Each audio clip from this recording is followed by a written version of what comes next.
Hello! So, nadismay si bata. Nadismay no? Aga-aga.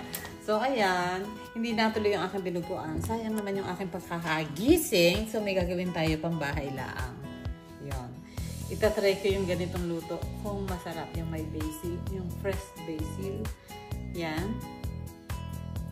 Ni-slice ko muna siya ng ganyang kakapal. Yung mga ginagawa ko na luto na kalitiran, yun na hindi ko hinihiwa agad ng ganito, na hilaw. So, ibang proseso nun. Iba yung proseso nito. Tatry ko. Pagka masarap to, share ko sa inyo. Yan. Try lang. So, ito na. Na-slice ko na siya lahat. Ayan. Nauwi sa ano yan, no? Diba? I-share ko na agad sa inyo. Tapos, maglalagay ako ng 3 piraso lang na medyo malaking kamatis. Yung basil na fresh. Yung ating sili, 2 piraso. Bawang, medyo marami. At 1 pirasong sibuyas. So, sumasamahin na natin dito para madali na. Ayan. Gusto ko itong gamitin kasi madaling hugasan kesa yung isa. Yung electric.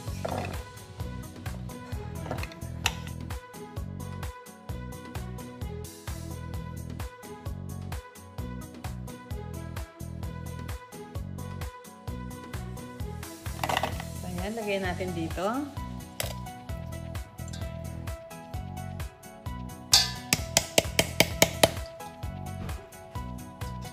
So, balik natin. Ito naman. Bakit may kanin? Di ba may bata kami, may aso kami. Yan. Si Brando ayaw niya ng dog food talaga. Ang gusto niya, kung ano yung sinakain namin niya yung pagkain.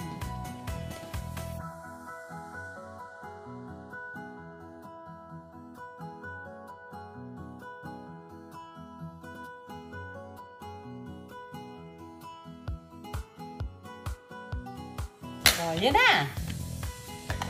Okay na. Tapos maglagay tayo ng asin.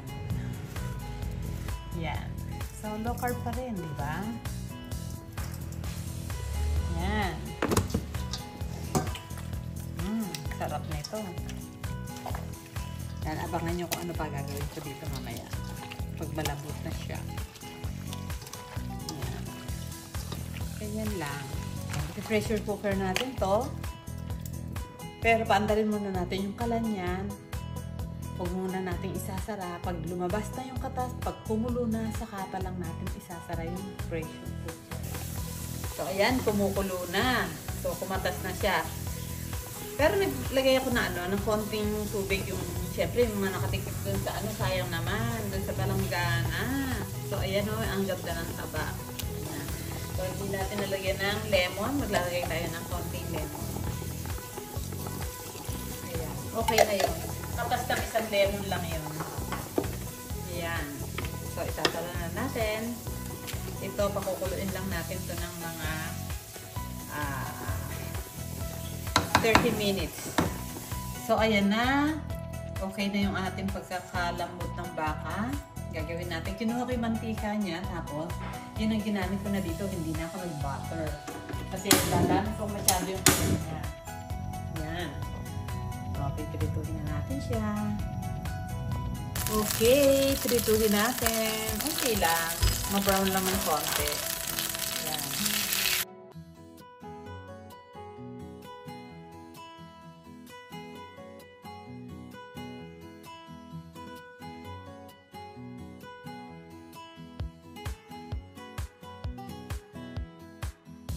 So, ito na yung ating pinrito na. Ayan na, naprito na siya.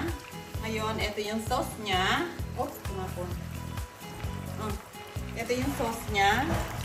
Tinaraan lang natin dito sa ating kawali. So, ayan na. So, okay na yan.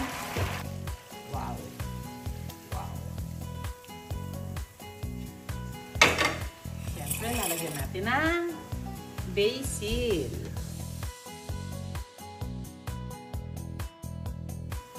Wow. So, tara na. Ganda, oh. Okay. Bango. Try nga natin.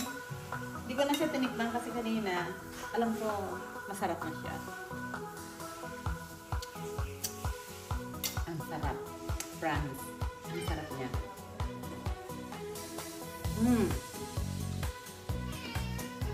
Grabe, ang sarap.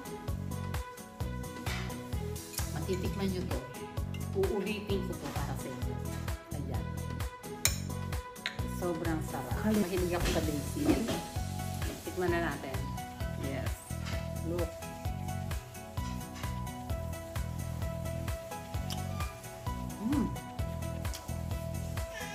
Yummy. Kain tayo. Tara. Okay. Thank you for watching. Try nyo. Masarap po.